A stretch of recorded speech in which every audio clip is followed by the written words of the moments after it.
بسم اللہ الرحمن الرحیم۔ السلام علیکم۔ میری شادی کو 2 سال ہو گئے تھے، مگر ابھی تک اللہ نے ہمیں اولاد کی خوشخبری سے نہیں نوازا تھا۔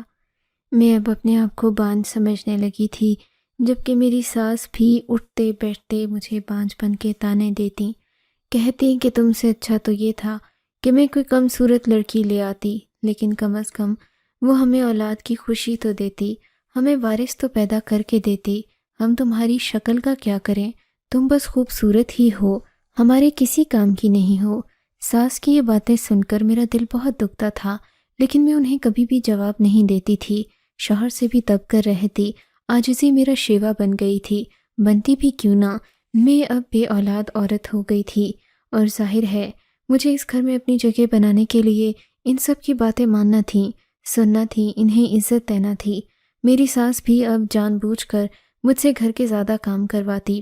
میری دیورانی پورا دن بیٹھی رہتی، میں اگر یہ کہہ دیتی کہ میں تھک گئی ہوں تو میری ساس فوراً سے مجھے تانا دیتی کہ تم نے کیا ہی کیا ہے، بچے تو پیدا نہیں کیے کہ تھک گئی ہو، نہ تمہارے بچے ہیں کہ میں کہوں تمہیں سونے نہیں دیتے، وقت پر اٹھا کرو۔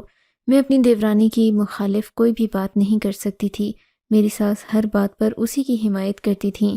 میں بہت پریشان ہوتی، لیکن بس اللہ سے اولاد کی دعا مانگتی۔ ایک رات میں اپنے کمرے میں بیٹھی ہوئی تھی کہ میری ساس دھڑام سے کمرے میں داخل ہوئیں۔ آتے ہی مجھ سے کہنے لگیں، لڑکی بڑے دن ہو گئے ہیں تم اپنے میکے نہیں گئی۔ اپنی ساس کا یہ رویہ دیکھ کر میں پریشان ہو گئی۔ آج سے پہلے تو انہوں نے مجھ سے اس طریقے سے بات نہیں کی تھی، لیکن لگتا ہے کہ آج وہ بہت زیادہ اکھڑے لہجے میں بات کر رہی تھیں۔ میں نے مدد کے لیے اپنے شوہر کی طرف دیکھا تو وہ بھی الٹا اپنی ماں کا ساتھ دینے لگے۔ ہاں سائمہ، کتنے دن ہو گئے ہیں تم اپنے اماں ابا کے گھر نہیں آئی، چلو میں کل تمہیں جا کر چھوڑ آؤں گا، تم ان سے مل لو۔ خواہ تمہارے گھر والے کہیں گے کہ ظالم شوہر اور ظالم ساس لڑکی کو اپنے گھر والوں سے ملنے بھی نہیں دیتے۔ یہ سن کر میں نے اطمینان کا سانس لیا کہ چلو یہ لوگ مجھے گھر سے نکال نہیں رہے، کیونکہ میں اپنے شوہر سے بے پناہ محبت کرتی تھی۔ سارا دن اس کی خدمت کرتی رہتی، اس کے کپڑے دھو کر استری کر کے رکھتی، جبکہ ہر وقت کھانا تیار ہی رہتا۔ بس میرا شوہر مجھے حکم دیتا تو میں اس کے لیے کھانا گرم کر کے لے آتی۔ میں تو کسی کنیز کی طرح اس کی خدمت کرتی تھی، لیکن نہ جانے کیوں پھر بھی میری ساس کبھی مجھ سے خوش نہیں ہو سکتی تھیں۔ آج بھی انہوں نے مجھے اماں ابا کے گھر جانے کا کہا، پتہ نہیں کیوں مجھے عجیب سی بے چینی ہو رہی تھی، ساس کا رویہ بھی مشکوک لگ رہا تھا۔ خیر میں صبح اپنے شوہر کے ساتھ اپنے اماں ابا کے گھر چلی گئی۔ ان سے مل کر میں خوب روئی تھی، پتہ نہیں کیوں آج مجھے بہت رونا آ رہا تھا۔ اماں ابا میری حالت دیکھ کر پریشان ہو گئے، کہنے لگے کہ بیٹی تم غم نہیں کرو، اللہ تمہیں اولاد کی خوشی دے دے گا۔ فی الحال ہمیں کل صادق کی شادی میں جانا ہے، تم تیار ہو جانا، اچھے سے کپڑے بھی رکھ لو، ہم سب لوگ چلیں گے۔ صادق ہمارا قریبی کزن ہی تھا، وہ اماں کی طرف سے ہمارا رشتہ دار تھا، اور ہم لوگ ان کے گھر آتے جاتے بھی تھے۔ ان کے ابا نے ہماری برے وقتوں میں بہت مدد کی تھی۔ آج سب لوگ اس کی شادی میں جانے کے لیے تیار ہو رہے تھے۔ میرے پاس اپنے کپڑے تھے نہیں، میں تو یہاں 2 دن رہنے کے لیے آئی تھی، مجھے کیا پتا تھا کہ صادق کی شادی تیار ہو گئی ہوگی۔ اچانک ہی شادی کی خبر کا پتہ چلا، اس لیے مجھے اماں نے کہا کہ تم اچھا سا جوڑا پہن کر جانا۔ میں تھوڑی موٹی تھی، مجھے اپنی بہنوں کے کپڑے آتے نہیں تھے۔ میں نے سوچا کہ میں اپنے کپڑے ہی پہن کر جاؤں گی، لیکن مسئلہ یہ تھا کہ میں اپنے ساتھ ایک بھی جوڑا نہیں لائی تھی۔ تبھی میں نے سوچا کہ اب مجھے واپس اپنے سسرال جا کر اپنا کوئی اچھا سا جوڑا لانا پڑے گا، نیا تو خرید نہیں سکتی تھی۔ میرے سسرال جاتے ہوئے مجھے صرف 1 گھنٹہ ہی لگتا تھا۔ میں اگلے ہی دن لوکل گاڑی پر بیٹھ گئی۔ میں نے اماں سے کہہ دیا کہ میں جلدی سے جاؤں گی، اپنے 2 جوڑے پکڑوں گی اور لے آؤں گی۔ اگر میرے ساتھ آپ لوگ بھی گئے تو پھر مہمان نوازی میں لمبا سلسلہ کھل جائے گا، اس لیے آپ لوگ ادھر ہی بیٹھیں، میں جلدی اپنے کپڑے لے کر آ جاؤں گی۔ میں کپڑے لینے کے لیے لوکل گاڑی پر بیٹھی، پتہ نہیں کیوں بار بار میری آنکھوں میں آنسو آ رہے تھے۔ جب میں اپنے سسرال پہنچی، وہاں کا تو ماحول ہی بدلا ہوا تھا، باہر بھی اچھی خاصی صفائی لگ رہی تھی، جبکہ اتنی صفائی میرے ہوتے ہوئے کبھی میں نے نہیں کی تھی۔ حالانکہ میں اپنے سسرال میں سب سے صاف ستھری تھی، باقیوں میں سے کوئی بھی اتنا صفائی پسند نہیں تھا جتنی کہ میں تھی۔ آج مگر غیر معمولی صفائی دیکھ کر میرا ماتھا کھٹکا۔ میں نے اندر جا کر دیکھا تو گھر بھی غیر معمولی طور پر صاف اور سجا ہوا تھا۔ میں اپنے کمرے میں گئی، میں نے دیکھا میرا شوہر وہاں نہیں تھا۔ مجھے عجیب سی حیرت ہوئی، میں باہر آئی، میں نے دیکھا بیٹھک میں کچھ عورتیں بیٹھی ہوئی تھیں، ان کے سامنے ہی میرا شوہر بھی تھا۔ یہ کون لوگ ہیں؟ میں نے اپنے شوہر سے سوال کیا آنکھوں ہی آنکھوں میں، تو انہوں نے مجھے چپ رہنے کا اشارہ کیا، مگر میں چپ رہی تھی۔ میں نے دیکھا کہ میری ساس بھی انہیں اشارے کر رہی تھیں۔ میرے شوہر نے مجھے ہاتھ کے اشارے سے وہاں سے جانے کا کہا، لیکن میں وہیں پر کھڑی ہو گئی۔ میں کیوں جاؤں؟ اگر کوئی مہمان مجھ سے چھپ کر آ رہے ہیں تو یہ ان لوگوں کا مسئلہ ہے۔ میں نے دل میں سوچا۔ ان عورتوں سے سلام دعا کرنے لگی۔ آپ کون ہیں بیٹی؟ ان میں سے ایک عورت نے مجھ سے پوچھا۔ میں ان آنٹی کی بہو ہوں۔ میں نے بھی پراعتماد ہو کر جواب دیا۔ کیا آپ ان کی بہو ہیں؟ یعنی ان کا بیٹا شادی شدہ ہے؟ جی ہاں، ان کا بیٹا شادی شدہ ہے، میں ان کی بیوی ہوں، اور میں اپنے میکے گئی تھی۔ وہ تو خوش قسمتی سے میں کپڑوں کا جوڑا لینے کے لیے آ گئی تو میری نظر آپ لوگوں پر پڑ گئی، ورنہ آپ سے ملاقات ہی نہ ہو پاتی۔ وہ عورت یہ بات سن کر اٹھ کھڑی ہوئی۔ میرا شوہر غصے سے آگ بگولا مجھے گھورنے لگا۔ ساس کے ماتھے پر بھی بل پڑ گئے۔ لڑکی، تمہیں یہاں آنے کو کس نے کہا تھا؟ جب تمہیں تمہارے میکے بھیجا تھا تو کسی وجہ سے بھیجا تھا، اور تم یہاں کس لیے آئی ہو؟ کس خوشی میں خود کو میری بہو کہہ رہی ہو؟ میں تمہیں اپنی بہو نہیں مانتی، کچھ ہی دن میں طلاق دے کر تمہیں اس گھر سے چلتا کر دوں گی۔ خبردار جو تم نے دوبارہ یہاں آنے کی کوشش بھی کی تو۔ یہ بات سن کر ان عورتوں نے اپنے منہ پر ہاتھ رکھ لیا، کہنے لگیں کہ خدا نہ خواستہ کل کو ہماری بیٹی کی بھی اولاد نہ ہو تو آپ لوگ کیا یہی کریں گے؟ ہم تو یہی سمجھے تھے کہ آپ کا بیٹا آج کل غیر شادی شدہ ہی ہے۔ آپ نے تو کہا تھا کہ آپ کے بیٹے کی طلاق ہو گئی ہے، آپ کی بیوی کا اس گھر سے کوئی لینا دینا ہی نہیں۔ انہوں نے میرے شوہر کی طرف مڑ کر کہا۔ میری آنکھوں میں بے پناہ آنسو تھے۔ سوچ بھی نہیں سکتی تھی کہ میرا شوہر ایک ہی دن میں اتنا بے وفا ہو جائے گا کہ اپنی ماں کے کہنے پر دوسری شادی کرنے پر راضی ہو جائے گا۔ میری آنکھوں سے آنسو بہنے لگے۔ آپ نے اچھا نہیں کیا میرے ساتھ۔ اتنا کہہ کر میں اپنے کمرے میں آ گئی۔ میری ساس اور میرا شوہر آپس میں لڑنے لگے۔ میرے شوہر نے اپنی ماں سے کہا کہ آپ کو سب کچھ صاف صاف بتا دینا چاہیے تھا۔ اگر سائمہ کو طلاق دینی تھی تو بھی ہم اس معاملے میں سب سے بات کرتے، اس طرح چھپ چھپا کر اکیلے تو کوئی فیصلہ نہیں کر سکتے، ہمیں اپنے خاندان کو بھی شامل کرنا چاہیے تھا۔ یہ سن کر میری ساس میرے شوہر پر اور زیادہ غصہ کرنے لگیں۔ میں یہاں پر اپنی نسل کے لیے کوشش کر رہی ہوں اور تمہیں اپنی بیوی کے نخرے اٹھانے کی پڑی ہے۔ اسے جلد از جلد طلاق دو اور یہاں سے فارغ کرو، یا تو پھر اسے اس بات پر راضی کرو کہ تم دوسری شادی کرو گے اور یہ کوئی اعتراض نہیں کرے گی۔ اماں، کوئی بھی عورت یہ برداشت نہیں کرتی کہ اس کا شوہر دوسری شادی کرے۔ آپ بھی کیسی باتیں کرتی ہیں؟ میرے شوہر نے اپنی ماں کو جواب تو دے دیا، لیکن وہ جانتا تھا کہ اس کی دوسری شادی ضرور ہو کر رہے گی۔ بہرحال وہ کمرے میں آیا تو میں رو رہی تھی۔ مجھے روتا دیکھ کر اس کا بھی دل پگھل گیا۔ کیا ہوا ہے سائمہ؟ اتنا رونے والی کیا بات ہے اس میں؟ ابھی تو صرف رشتے کی بات چلی تھی، کون سا میں دوسری شادی کرنے چلا تھا؟ میں تو صرف اماں کی بات مان رہا تھا۔ اس نے بات کی تو مجھے اور زیادہ غصہ آ گیا۔ جھوٹ مت بولو، جب تمہاری ماں مجھے میکے بھیج رہی تھی تو اس سب میں تم بھی آگے آگے تھے۔ تم نے ایک بار بھی مجھے بتانے کی کوشش نہیں کی کہ تمہاری ماں کے ارادے کیا ہیں، ورنہ اگر میں آج نہ آتی، یہ رشتہ ہو جاتا، تم دوسری شادی کر لیتے، پھر ہم ہمیشہ ہمیشہ کے لیے الگ ہو جاتے۔ میں نے اپنے شوہر سے سوال کیا تو اس نے مجھ سے نظریں چرا لیں۔ ہاں، مجھ سے غلطی ہو گئی، مجھے معاف کر دو۔ میں تمہیں کیسے معاف کر سکتی ہوں؟ تم نے اتنی بڑی بے وقوفی کی ہے، کم از کم تم مجھے فون پر ہی بتا سکتے تھے۔ اگر تم مجھے ہر بات اعتماد میں لے کر بتا دیتے تو اتنا ہنگامہ کبھی بھی نہیں ہوتا۔ میں ان مہمانوں کے سامنے چیختی بھی نہیں، اور نہ ہی تمہاری ماں تم سے ناراض ہوتی۔ تمہاری ماں نے تو ان لوگوں کے سامنے مجھے بدتمیز اور پاگل بھی کہہ دیا، حالانکہ تم اچھی طرح سے جانتے ہو کہ میں نے آج تک تمہاری ماں کے ساتھ بدتمیزی نہیں کی۔ میرے شوہر نے میری ہر بات مان لی، کہنے لگا کہ میں تمہاری ہر بات تسلیم کرتا ہوں، لیکن یہ بھی ایک مجبوری ہے میرے لیے۔ میں اپنی ماں کو پریشان نہیں دیکھ سکتا۔ اگر ہماری اولاد نہ ہوئی تو انہیں دل کا دورہ پڑ جائے گا۔ یہ ان کی خوشی کے لیے کر رہا تھا سب کچھ۔ میں اپنے شوہر کی مجبوری کو سمجھتی تھی، لیکن ظاہر ہے قدرت کے کھیل میں اپنے شوہر کی مجبوری کو سمجھتی تھی، لیکن ظاہر ہے قدرت کے کھیل میں کیا کر سکتی تھی۔ رات ہوئی تو میری ساس پھر میرے کمرے میں آ گئیں۔ میں تو اماں ابا کے گھر جانا ہی بھول گئی۔ ان کے بھی لگاتار فون آ رہے تھے کہ تم تو ایک جوڑا لینے کے لیے اپنے سسرال گئی تھیں، آخر وہاں جا کر بیٹھ کیوں گئی؟ میں نے بہانہ کر دیا کہ میری امی یعنی کہ ساس کی طبیعت خراب ہے۔ میری ساس کو اس بات پر بھی سخت غصہ آیا۔ وہ فوراً بھڑک کر میرے کمرے میں آئیں، میرے شوہر سے کہنے لگیں میں اسے 1-2 دن کی مہلت دے رہی ہوں، یا تو اسے کہو کہ اپنا کوئی فیصلہ سنا دے، یا تو پھر بات برادری میں جائے گی۔ میں اولاد کے بغیر تمہاری شادی قائم نہیں رہنے دوں گی۔ شادی کا مقصد ہی اولاد پیدا کرنا ہے۔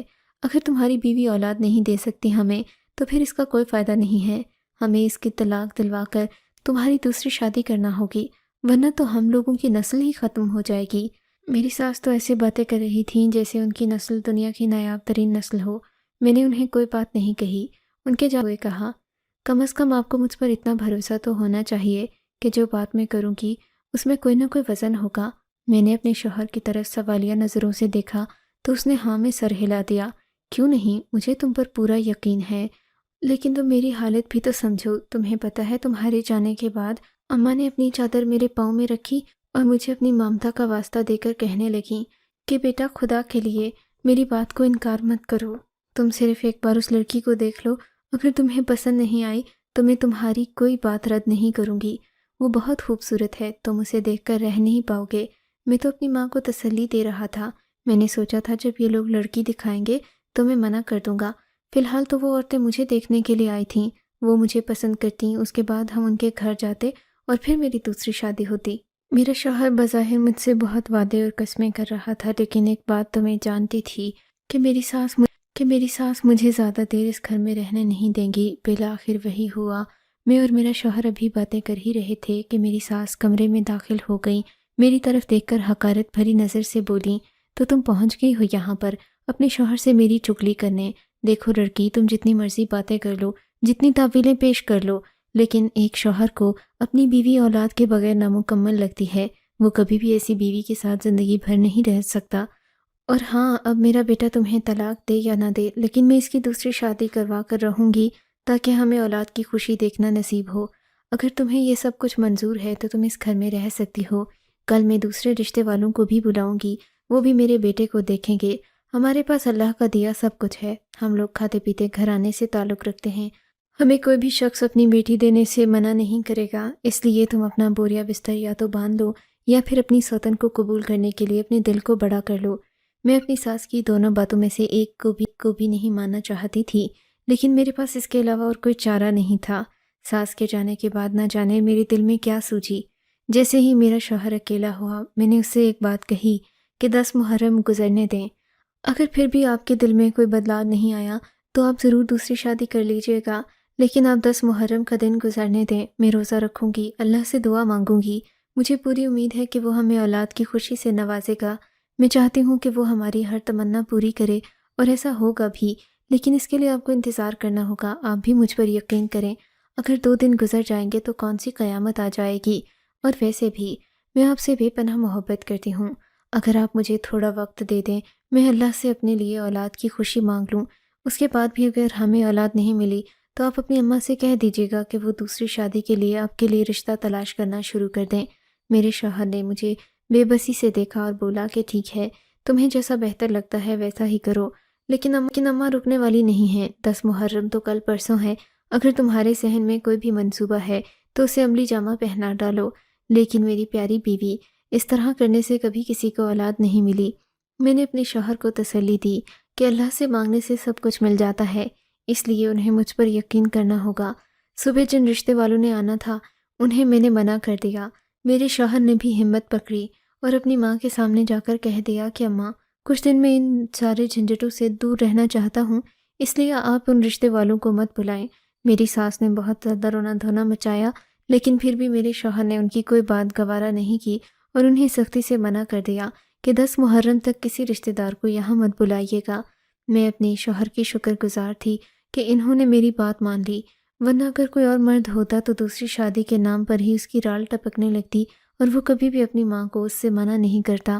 اب میرے دل میں اپنے شوہر کی محبت بھی تھی اور آنے والے دنوں کے لیے امیدیں بھی۔ میں نے 10 محرم کا روزہ رکھا، میں نے اللہ سے اتنی دعائیں کیں کہ میں بتا نہیں سکتی، پورا دن میں جائے نماز پر بیٹھی رہی، میں نے اولاد کے لیے دعا مانگی اور یہ بھی کہ میرے شوہر کا دل پھر جائے، وہ کبھی میرے علاوہ کسی اور عورت کا نہ ہو، میں یہی دعائیں مانگ رہی تھی۔ لیکن پھر افطاری کے لیے مجھے اپنے گھر پر کوئی امید نظر نہیں آ رہی تھی۔ میری ساس تو ان ساری باتوں کے ہی شروع سے خلاف تھیں، وہ کہتیں کہ یہ سب اگر عمل کرنے سے اولاد ملتی ہوتی تو سب عورتیں 2 روزے رکھتیں اور ان کے گھر اولاد آ جاتی۔ تمہارے نصیب میں اولاد ہے ہی نہیں، دعائیں کرنے سے نصیب نہیں بدلتے، تمہارے مقدر میں جو لکھا ہوا ہے وہ تمہیں مل کر رہے گا، لیکن جو نہیں لکھا وہ دعا کرنے سے نہیں ملے گا۔ ساس کی باتوں سے میں بہت دل برداشتہ ہوتی۔ مجھے افطاری کرنا تھی، افطاری کے لیے گھر میں کچھ بھی نہیں تھا، رات کا کھانا رات کے 10 بجے پکتا تھا۔ آج تو میری ہمت نہیں ہو رہی تھی، ان دنوں گرمیوں کا موسم تھا، مجھے سخت پیاس لگی ہوئی تھی، یہاں تک کہ مغرب کی اذان میں صرف 15 منٹ رہ گئے تھے۔ پریشان ہوئی کہ اب میں افطاری کہاں کروں گی، میرا تو ایسے میں بلڈ پریشر بھی لو ہو جاتا تھا، گھر میں ایسی کوئی چیز نہیں تھی جو میں کھا سکوں۔ پھر میرے ذہن میں آیا کہ کیوں نہ میں اپنی پڑوسن نیلم سے پوچھوں۔ میں جیسے ہی گھر کے دروازے سے باہر نکلی، میں نے دیکھا نیلم بھی کالی چادر اوڑھے کہیں جانے کو تیار کھڑی تھی۔ نیلم کو دیکھ کر میں بھی اس کے ساتھ ہو لی، اس سے پوچھا کہ کہاں جا رہی ہو۔ نیلم نے بھی مجھے بتایا کہ آج اس کا روزہ تھا، اس لیے آج وہ افطار کرنے کے لیے قریبی مزار میں جا رہی ہے۔ مزار میں افطاری بھی ملتی ہے اور ساتھ ہی ساتھ محفل بھی ہوتی ہے۔ میں اس کی بات سن کر خوش ہو گئی تھی کیونکہ میرے گھر میں بھی افطاری کا کوئی انتظام نہیں تھا۔ مجھے خوشی ہوئی تھی کہ نیلم نے بھی روزہ رکھا ہوا تھا۔ نیلم اور میں دونوں ہی قریبی مزار پر جانے کے لیے تیار ہو گئے۔ نیلم نے ہی مجھے یہ راستہ بتایا تھا۔ جب ہم لوگ وہاں مزار کے احاطے میں داخل ہوئے، میں نے دیکھا کہ مزار میں بہت زیادہ عورتیں بیٹھی ہوئی تھیں۔ یہاں پر سبھی نے روزہ رکھا ہوا تھا، تقریباً زیادہ تر لوگ افطاری کے لیے آئے ہوئے تھے۔ میرا گھر تو ویران تھا، مگر یہاں پر مکمل محفل اور رونق لگی ہوئی تھی۔ مجھے یہ سارا ماحول بہت اچھا لگ رہا تھا۔ میں نے وہاں پر افطاری کی۔ افطاری کے بعد میں باہر صحن میں آ کر دعا کرنے لگی۔ نیلم کو میں نے کہہ دیا تھا کہ تم تھوڑی دیر یہیں پر رکنا۔ میرا یہی ایمان تھا کہ میں جب تک اللہ تعالیٰ سے دعا نہیں مانگوں گی تب تک میرے حق میں راہیں نہیں کھلیں گی۔ میں دعا مانگ رہی تھی، مسلسل رو رہی تھی، تبھی مجھے لگا جیسے میں 2 نظروں کے حصار میں ہوں۔ میں نے جلدی سے آنکھیں کھول کر ادھر ادھر دیکھا تو میری نظر چمکتی آنکھوں والے ایک گندے میلے بالوں والے فقیر پر پڑی جو نہ جانے کب سے مجھے دیکھ رہا تھا۔ میں اسے دیکھ کر چونک گئی، لیکن وہ میرے قریب آ رہا تھا۔ مجھے اسے دیکھ کر ڈر بھی لگا کیونکہ وہ بہت زیادہ گندے میلے حلیے میں تھا، مگر اس کی آنکھیں نیلی تھیں اور وہ چمک رہی تھیں۔ میں اسے دیکھ کر چپ بیٹھ گئی۔ وہ کوئی اللہ والا معلوم ہوتا تھا۔ جی، میں نے اس کی طرف دیکھ کر سوالیہ انداز میں پوچھا تو بولا تو کیا مانگ رہی ہے؟ جو بھی مانگ رہی ہے وہ اس طرح نہیں ملے گا، اس کے لیے تجھے قربانی دینا پڑے گی۔ انہوں نے بڑے ہی وثوق سے یہ بات کی تھی کہ مجھے لگا جیسے وہ میرے بارے میں سب کچھ جانتے ہوں۔ بابا جی، میں اپنے لیے اولاد کی خوشی مانگ رہی ہوں۔ ہاں، اولاد نہیں ہوگی تو شوہر چھوڑ دے گا۔ وہ بار بار یہی بات دہرانے لگا۔ مجھے تو اس کی بات میں اس قدر سچائی معلوم ہوئی کہ میں اس سے مرغوب ہونے لگی۔ بابا جی، آپ ہی مجھے کوئی دوا بتا دیں کہ میں کیسے اپنے شوہر کو قابو میں کروں، کیسے اس کو اپنی محبت پر یقین دلاؤں۔ تم مجھے اپنی سب سے قیمتی چیز دے دو، میں تمہارے شوہر کو تمہارے قدموں میں ڈھیر کر دوں گا۔ اس بابے کی بات سن کر میں نے یہ بھی نہیں سوچا کہ میں شرک کرنے جا رہی ہوں۔ میں نے حامی بھر لی۔ بابا جی، فی الحال تو میرے پاس کچھ نہیں، آپ کو میرے ساتھ میرے گھر چلنا پڑے گا، یا اگر آپ یہیں پر ہوتے ہیں تو میں آپ کو یہاں لا کر دے دوں گی۔ نہیں بیٹی، تم دوبارہ یہاں مت آنا، میں تمہارے ساتھ چلتا ہوں، تو مجھے اپنی سب سے کرتا ہوں۔ بابے کی آنکھوں میں عجیب سی چمک تھی اور بے نیازی بھی تھی۔ میں نے ان سے کہہ دیا کہ آپ میرے ساتھ میرے گھر چلیں۔ میں نے یہ بات نیلم کو بتائی۔ نیلم کہنے لگی کہ خدا کے لیے ایسا مت کرو، تم اپنے شوہر کے لیے کیا کیا کرو گی، وہ دوسری شادی کر کے ہی رہے گا، بھلا تمہیں ایک دن میں کون سی اولاد کی خوشی مل جانی ہے۔ دیکھو نیلم، اگر میرا شوہر میرا نہیں ہوا تو پھر میرا زیور، میری دولت کس کام کی؟ اگر میں اپنی سب سے قیمتی چیز بھی اس فقیر کو دے دوں گی تو کیا فرق پڑتا ہے؟ ہو سکتا ہے واقعی مجھے اولاد کی خوشی مل جائے، مجھے اس سے زیادہ اور کچھ نہیں چاہیے۔ دیکھو، یہ آدمی بھی تو اللہ کی طرف سے آیا ہے، ہو سکتا ہے کہ میرے حق میں بہتر ہو۔ میری نیلم نے کوئی بات نہیں سنی، کہنے لگی کہ یہ سب جھوٹ ہے، لیکن پھر بھی میں اپنی ضد پر قائم رہی۔ ہم لوگ مزار سے نکلے، بوڑھا فقیر بھی ہمارے ساتھ تھا۔ گھر آ کر میں نے اپنی الماری سے وہ زیور نکالا اور سارے کا سارا جا کر اس فقیر کے حوالے کر دیا۔ میرے زیور لیتے ہی وہ فقیر خوشی سے چلایا اور بولا، بس اب تو گھر جا، تیری مراد پوری ہو جائے گی۔ میں نے حیرت انگیز طور پر اپنے گھر کی دہلیز کی طرف دیکھا، وہاں پر کوئی بھی نہیں تھا۔ میں فوراً اپنے گھر کے اندر داخل ہو گئی۔ کمرے میں گئی تو میرا شوہر مجھے عجیب سی نظروں سے دیکھ رہا تھا۔ اس کی آنکھوں میں نمی سی تھی۔ کیا ہوا؟ آپ مجھے ایسے کیوں دیکھ رہے ہیں؟ میں نے اس کی طرف دیکھ کر پوچھا تو وہ بولا، تم مجھ سے بہت محبت کرتی ہو، اس بات کا احساس مجھے ہو گیا ہے۔ خدا کے لیے تم مجھے چھوڑ کر مت جانا، اگر تم چلی گئی تو میں بہت اکیلا، ادھورا اور خالی ہو جاؤں گا۔ مجھے اپنے کانوں پر یقین نہیں آیا کہ اس فقیر کو وہ دولت دیتے ہی میرا شوہر میرا ہو گیا اور واقعی میں مجھ سے محبت کرنے لگا۔ آپ ایسا کیوں کہہ رہے ہیں؟ کیا آپ کے دل میں کوئی خیال آیا ہے؟ خیال نہیں آیا، میں نے اپنی آنکھوں سے دیکھا ہے بہت کچھ۔ بس اسی لیے مجھے بہت زیادہ احساس جرم ہو رہا ہے کہ میں نے کیوں تمہارے ساتھ اتنا ظلم کیا، کیوں تمہیں اپنے سے الگ کرنے کی دھمکی دی جبکہ تم مجھ سے اتنی محبت کرتی ہو۔ ہاں، میں آپ سے بے پناہ محبت کرتی ہوں، اگر آپ دوسری شادی کریں گے تو میں جیتے جی مر جاؤں گی۔